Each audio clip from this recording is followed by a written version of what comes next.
दुलाराय बर' फरायसा आफादनिफ्राय जोङो मैयानि जे मोनसे फरायसाफोरनि गासै ट्राइबेल फरायसा हिसाबै बिथांमोना जे हाबाफारि लादोंमोन क'क्राझार इउनिभार्सिटी बड'लेण्ड इउनिभार्सिटी आरो गुबुन गुबुन कलेजाव फरायनाय क'क्राझार ओनसोलनि गासै ट्राइबेल फरायसाफ्रा मोनसे हानजा सुरनाय लादोंमोन आरो बेजों हानजा सुरनायनि उनाव बिथांमोनहा जिहेतु बड'लेण्डनि सेक्रेटारियेटनि सिङाव केम्पास सिङाव थांनानै एसेम्बलि बिल्डिंआव बिथांमोना हाबहैनानै बावहाय गुबुन गुबुन मोनसे थासारि सोमजिदों आरो बेखौ लानानै दिनै जोङो दुलाराय बर' फरायसा आफादा बे खोथाखौ रोखा खालामनो लुबैदों मानोना बेवहाय मैयानि जे हाबाफारि जालांबाय बे हाबाफारियाव जोङो दुलाराय बर' फरायसा आफादा जोंनि बेवहाय जेबो लोब्बा गैया लोगोसेयै जों मिथिदों मिडियायाव नुनानै मानोना बिथांमोननि रेलि जागोनखौ जोङो जानायनि एसे सिगांल' जोङो खौरां मोननायनि उनाव जों मिडियायाव नुदों बिथांमोना लैहोर लैहोरनो मोनसे रेलि खालामदों जाय रेलिया मोनद' हारिखौ एसटि होनायनि हेंथायै बिथांमोनहा लानाय जादोंमोन मानोना बेवहाय राभा फरायसा आफादनिफ्राय आरो गार' फरायसा आफादनिफ्राय आरो दुलाराय बर' फरायसा आफाद आरो गुबुन गुबुन जाय बिथांमोना गुबुन गुबुन हान्जायाव दं बा फरायसा हिसाबै बिथांमोना इउनिभार्सिटियाव फरायो बिथांमोना बेबायदि मोनसे जयै थिरांथा लानानै ओंखारनानै बिथांमोना बे हानजा सुरनायखौ लादों दा जि जाथाया जालांबाय जोङो दुलाराय बर' फरायसा आफादा बिनि सिगांफ्राव सिसिटुवाजों आरो जोङो क'क्राझाराव बनजा रेलि लाखांबाय आरो गासै जों जिहेतु बयबो मिथिगौ दुलाराय बर' फरायसा आफादा जोङो एखेबारे गणतान्त्रिक भाबै आरो गोजोनै जोङो गासै हाबाफारिफोरखौ बारहोनायनि मोनसे थिरांथायाव जोङो हाबाफारि रनसायो मैयानि जे मोनसे जाथाय जालांबाय बिनि सायाव जोङो बेखौनो नोजोर बोदों दा समाव बिटिआर गभर्नमेन्टनि बा दानि बिटिसिनि जाय बिएम बिथांमोनहा जिफोर बाथ्राफोरखौ बुंदों दुलाराय बर' फरायसा आफादनि आफादगिरिनि मुं लानाय जादों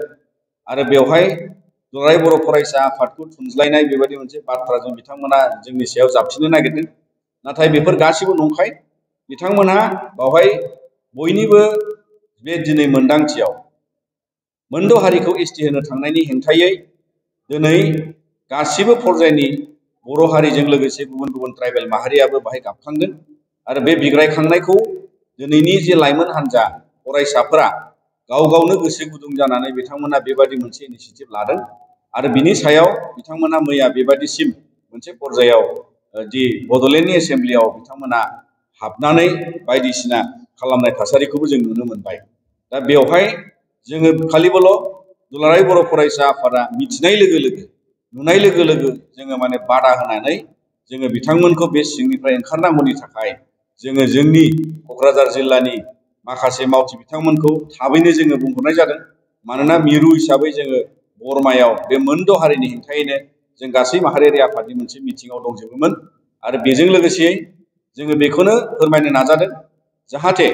बे मोनद' हारिनि हेंथायै जि मोनसे गोसोनि माहारियारि मोनसे सेन्टिमेन्ट ट्राइबेल हिसाबै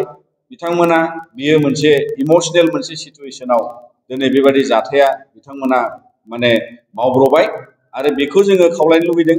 उन समाव जेखि जाया मोनसे बेबादि सोमावसारनाय जायोब्ला जोंनि गासै फरायसा हान्जा बिथांमोनखौ जोंनि दुलाराय बर' फरायसा आफादनिफ्राय जोङो गुरै खावलायगोन जाहाथे बिथांमोनहा जायखि जाया बेबादि मोनसे सोमावसारनाय बा थासारि लाबोआ मानो गोजोनै थासारिखौ लाखिनांगौ आरो गोजोनै सोमावसारनांगौ गणतान्त्रिक भाबै जोंनि मोन्थाय आरो गणतान्त्रिक भाबै जोंनि बे ट्राइबेल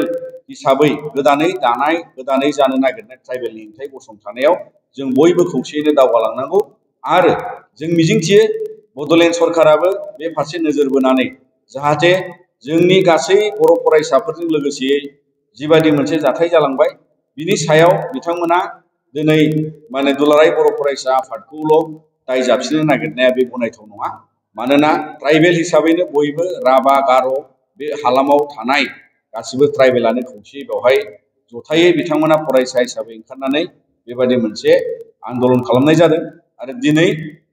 जोङो दुलाराय बर' फरायसा आफादा उन समाव जिफोर हाबाफारि लायो बा सिगांफ्राव जेखौ लाबाय जों गणतान्त्रिक भाबै शान्तियै गोजोनै जोङो गासै हाबाफारिखौ लालांगोन आरो बेवहाय जेबो लोब्बा गैया मैयानि जे जाथाय जालांबाय आरो बेखायनो जों जोंनि फरायसा बिथांमोनखौ खावलायहरगोन जे उन समाव जाहाथे बेबादि जेबो जाब्रबथाय बा बेबादि जाथाय खालामा मानोना गणतान्त्रिक बेबस्थाजों जोङो मोनथायखौ जोंनि दाबिखौ जों लाखिनांगौ दा जिबादि दिनै जोङो नुबाय आसामाव जोङो सिसिट'आजों 14टा थाखानाय ट्राइबेलनि गासै फरायसा हान्जा ट्राइबेल संघ जों बयबो लोगो नांनानै जे आसामा मोनसे रेकमेन्डेशन हिसाबै बिथांमोना केबिनेट एक्सपार्ट कमिटिनि गावसोरनि ग्रुप अफ मिनिस्टारनि रिपर्टखौ होनाय जाबाय दा बे रिपर्ट बायदियै जोङो दिनै नुनो मोनदों जे बेवहाय जोंनि बड'लेण्डनि फारसे एनअसिनि खोथा रायखांदों नाथायबा गुबुन गुबुन एसटिनि बिथांमोना मोनथाय हिसाबै राजखान्थि भाबै साख्रि भाबै एडमिशनावहाय ओरै गुबुन गुबुन सेन्ट्रेल लेभेलनि गासै सार्भिसेस रिजार्भेशन गुबुन गुबुन बिथिङावबो समानै जिहेतु जोंहा खहा दङ बिनि थाखाय जों बयबो दा बिनि सायाव नोजोर लाखिनानै जों माखासे हाबाफारि लानाय जागोन आरो बे हाबाफारिखौ जों मिथिगौ सिसिट'आ गाबोन मोनसे हाबाफारि फोसावदों मानोना बियो गासैबो ट्राइबेलफोरनि थाखाय खहा जाथाव मोनसे थासारि फैगासिनो दङ आरो गमामायैनो जुदि गभर्नमेन्ट अफ इन्डियाया बिनि सायाव बिसार खालामनायनि उनाव एससि एसटि कमिसनजों लोगोसे आरजिआइजों रेजिस्ट्रार जेनेरेल अफ इन्डियाजों लोगोसे जुदि बिथांमोना बे गनायथिखौ होनायनि उनाव जुदि थांनाय बारनि 2019नि जे मोनसे कन्स्टिटिउसनेल एमेन्डमेन्ट जे शिड्युल ट्राइब अर्डारनि जे एमेन्डमेन्ट लाबोदोंमोन बे जुदि गमामायैनो एखेयैनो थानांगौ जायोब्ला दिनै बेवहाय खुनु बाहाय सोरखौबा भेलि खालामनाय सोरखौबा गोदानै माने बड'लेण्डखौ बाद होनानै प्लेन्स खालामनाय बा गुबुन गुबुन केटेगरियाव दोननाय बेवहाय मैखोम मोनसे थासारि सोमजिगोन जोंनि खहा जाथावै खहा जानाय मोनसे थासारि जागोन आरो बेखौ जोङो गोख्रोङै नोजोर बोनानै दा गासै ट्राइबेल हिसाबै जों नांलांगोन आरो दा बेखायनो जोङो खावलायगोन गले गले जाहाथे जोंनि गासै फरायसा बिथांमोनहा इमसनजों लोगोसे गावनि सेन्टिमेन्टखौ एसे आदरै एसे सुग्रुनै आरो एसे डिसिप्लिन मेनाराव गणतान्त्रिक भाबै जों बयबो ज' ज'यै दावगालांगोनाव जोंनि दुलाराय बर' फरायसा आफादा अरायसम दङ आरो बेनिखायनो